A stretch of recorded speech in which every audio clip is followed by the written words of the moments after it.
Anantapuram rural చియ్యోడు గ్రామానికి చెందిన దళిత రైతు నాగేంద్ర తోటకు నిప్పంటించిన గుర్తు తెలియని దుండగులు. విషయం తెలుసుకున్న rural MRO Mohan Kumar, horticulture officer Sravani, Chiyyodu గ్రామ టీడీపీ నాయకుడు Chinnagorla Sainath Reddy, SC ST cell monitoring సభ్యులు మేరిమెట్ల ఎల్లన్న, మాదిగ విద్యార్థి సంఘం రాష్ట్ర ప్రధాన కార్యదర్శి నాగేష్ దగ్ధమైన సంఘటనా స్థలాన్ని పరిశీలించడం జరిగింది. ఈ సందర్భంగా మరిమెట్ల ఎల్లన్న మాట్లాడుతూ, దళితుల్ని ఏం చేయలేక వారికి సంబంధించిన తోటలను నష్టపరచడం బాధాకరమైన విషయమంటూ దీనిపై ఎంతవరకైనా పోరాడుతామని, నష్టపోయిన రైతుకు అన్ని విధాలుగా అండగా ఉంటామని ఎస్సీ ఎస్టీ సెల్ మానిటరింగ్ సభ్యులు మెరిమెట్ల ఎల్లన్న తెలపడం జరిగింది. నేను ఊర్లో లేను, మళ్ళా మరుసటి రోజు చూస్తా తమ్ముడు అని చెప్పినాను.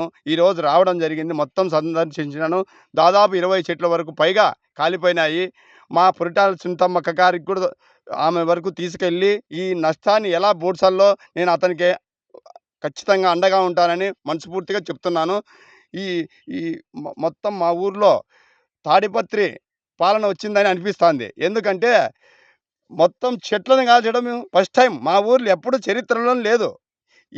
ఈరోజు మా నాగేంద్రకి ఇలా జరిగిందంటే తాడిపత్రి సిద్ధాంతాలు మళ్ళా మా ఊర్లో మొదలుపెట్టినారని భయం వేస్తుంది.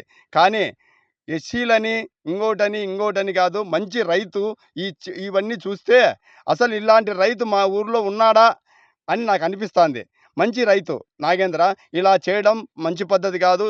ఇప్పటికైనా మానుకొని అందరూ బుద్ధిగా పని చేసుకొని బతుకుదామనే ఆదర్శంగా ఈరోజు నేను నాగేంద్రకి నష్టం జరిగితే మనకి జరిగినట్లే అని ప్రతి ఒక్కరు అనుకొని రైతులు ఇట్లాంటి పనులు చేయొద్దని మనస్ఫూర్తిగా చెప్తున్నాను. నా పేరు బూడిద నాగేంద్ర. నేను చియ్యేడు గ్రామం ఎస్సీ మాదిగ కులానికి చెందినవాడిని. ఇక్కడే ఉన్నటువంటి జిల్లా పరిషత్ ఉన్నత పాఠశాల చియ్యేడులో సాంఘిక శాస్త్ర ఉపాధ్యాయుడిగా పనిచేస్తూ నాకు చిన్నప్పటి నుంచి వ్యవసాయం అంటే మక్కువ ఎక్కువ. వ్యవసాయాన్ని ఇక్కడ నష్టం జరుగుతున్నా సరే వ్యవసాయంలో, కానీ వ్యవసాయాన్ని వదులుకోలేక నాకు ఇది ఒక వ్యసనంలాగా తయారై వ్యవసాయాన్ని ప్రోత్సహించుకుంటూ వ్యవసాయ రీతిలో రైతుగా అనిపించుకోవాలనేది చాలా చాలా ఎక్కువ ఉన్నటువంటి విషయం. ఇదే తరుణంలో నేను ఇదే గ్రామంలో 277 2B సర్వే నెంబర్లో 6 ఎకరాల 92 సెంట్లు భూమిని కొనుగోలు చేసి అందులో కడియం నుంచి మామిడి చెట్లను తెప్పించి 10 సంవత్సరాలకే 20 సంవత్సరాల చెట్ల అబ్బో అనిపించేటట్లుగా నేను వ్యవసాయం చేసుకుంటూ సాయంత్రం పూటైనా వేసవి సమయంలోనూ, దాని తర్వాత పాఠశాల అనంతరం ఇక్కడే పూర్తిగా సమయాన్ని కేటాయించుకుంటూ వ్యవసాయాన్ని అభివృద్ధి చేసుకున్నా. ఇదంతా చూసి ఓర్వలేనటువంటి కొంతమంది వ్యక్తులు దురుద్దేశపూర్వకంగా, అసూయతో, ఓర్వలేనితనంతో నా మీద టార్గెట్ చేసి ఈరోజు నన్ను ఆర్థికంగా, సామాజికంగా నష్టపరచాలనేటువంటి ఒక దురుద్దేశంతో నా పైన ఇట్లాంటి దారుణానికి ఒడిగట్టినారు. ఈ విషయాన్ని ఇటికలపల్లి పోలీస్ స్టేషన్ వారికి కూడా తెలియజేశాము. వారికి కూడా అనుమానిత వ్యక్తుల పేర్లను కూడా తెలియజేశాము. వాళ్ళు వాటిపైన విచారించి చర్యలు తీసుకుంటాం నిజమైతే అని మాకు కూడా భరోసా ఇవ్వడం జరిగింది.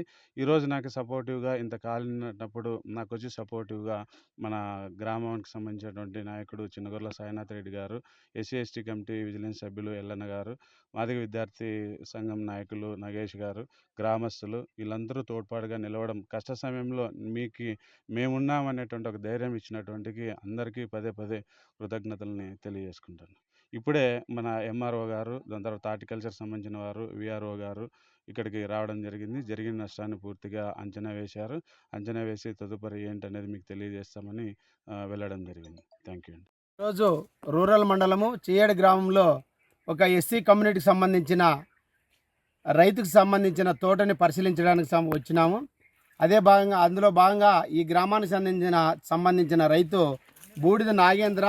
ఆయన వృత్తిపరంగా టీచర్ అయినప్పటికీ ఒక వ్యవసాయం మీద ఉన్నటువంటి అభిమానంతో ఇక్కడే పొలం కొని ఇక్కడ మామిడి చెట్లని పెట్టి దానిని పెంచి పోషిస్తున్నాడు. ఖాళీ సమయాల్లో తోట పనులు చూసుకుంటూ తర్వాత తన వృత్తి ధర్మాన్ని ఖచ్చితంగా నెరవేరుస్తూ ఈ గ్రామంలో ఉన్నటువంటి అందరి యొక్క మన్నలను పొందుతున్నటువంటి బూడిద నాగేంద్ర పైన నిన్న పండుగ అనుకోకుండా కూడా ఈ యొక్క మామిడి తోటకు నిప్పంటించిన కొంతమంది దుండగులు కావాలనే దురుద్దేశంతో అతన్ని సామాజికంగా, మానసికంగా ఇబ్బంది పెట్టి ఆయన ఈ గ్రామం నుంచి కూడా లేకుండా చేయాలనే దురుద్దేశంతోనే ఇవన్నీ చేస్తున్నారనేది మా యొక్క పరిశీలనలో తేలింది. ఎందుకంటే ఈ గ్రామంలో ఒకరిద్దరితోనే శాంతి భద్రతలు విఘాతం కలిగించే విధంగా ఉన్నాయి. గ్రామంలో అందరూ సఖ్యతగా అందరూ వేరే కులాలు అయినా కూడా ఎస్సీ వాళ్ళని, ఎస్టీ వాళ్ళని, బీసీ వాళ్ళని మామ, అత్త అంటాననే సంబోధిస్తున్నారు. అటువంటి తరంలో కొంతమంది ఒక అగ్రకులానికి సంబంధించిన ఒకరిద్దరు వ్యక్తులే ఇలాంటి దారుణాలకు పాల్పడుతున్నారు. గతంలో కూడా ఇతని తోటకి నిప్పంటించినారు. అప్పుడు గ్రామంలో కక్షలు ఉండకూడదు, తర్వాత కేసులు ఉండకూడదు, మనమందరూ కలిసికట్టుగా ఉండాలనే సదుద్దేశంతో నాగేంద్ర అనే రైతు ఆ రోజు కంప్లైంట్ను వెనక్కి తీసుకోవడం జరిగింది గ్రామ పెద్దల సమక్షంలో. అదే భాగంగానే ఈరోజు కూడా ఉగాది పండుగ సందర్భంగా అందరూ పండుగ వాతావరణంలో ఉంటే ఇక్కడ తోటికి నిప్పు పట్టింది. చాలా దారుణంగా ఉంది. ఆయన కుటుంబానికి తీరని లోటుగా ఇవన్నీ భావిస్తున్నాం. ఎందుకంటే ఆర్థికంగా ఒక వ్యక్తి నష్టపోతే తర్వాత మళ్ళా ఇలాంటి పనులు అంటే వ్యవసాయం కానీ లేదంటే గ్రామంలో అభివృద్ధి కానీ చేయడాన్ని దురుద్దేశంతోనే నిప్పంటించి ఆస్తి నష్టం జరిగింది. అదేవిధంగా అతనికి అండుగా ఈ గ్రామానికి సంబంధించిన తెలుగుదేశం పార్టీ నాయకులు, గ్రామ పెద్దలు, తర్వాత అనంతరం నుంచి SC ST vigilance monitoring committee సభ్యులు, తర్వాత సాయినాథ్ అన్న, తర్వాత గ్రామ పెద్దలు, ఇక్కడ ఉన్నటువంటి యూత్ లీడర్లు, విజిలెన్స్ మానిటరింగ్ కమిటీ సభ్యులు, ఎంఆర్పిఎస్ లీడర్లు, మాదిగ విద్యార్థి సంఘాలుగా ఈ గ్రామాన్ని సందర్శించి ఆ రైతుకు మనోధైర్యాన్ని ఇస్తూ ఇక్కడ ఎవరైతే ఈ సంఘటన పాల్పడినారో వాళ్ళ పేర్లని ఖచ్చితంగా పోలీస్ స్టేషన్లో పొందుపరచడం జరిగింది. అనుమానితుల కింద వాళ్ళని ఖచ్చితంగా ఎంక్వైరీ చేసి పూర్తి విచారణ చేసి ఎవరి పాత్ర ఎంత ఉంది అంటే దాని మీద స్పష్టంగా విచారణ చేయాలని SC ST vigilance monitoring committee సభ్యులుగా మేము కోరుతున్నాం. అదేవిధంగా జిల్లా కలెక్టరు, జేసీ, ఎస్పీ గారి దృష్టి కూడా ఈ విషయాన్ని తీసుకువెళ్ళినాం. వెంటనే ఈరోజు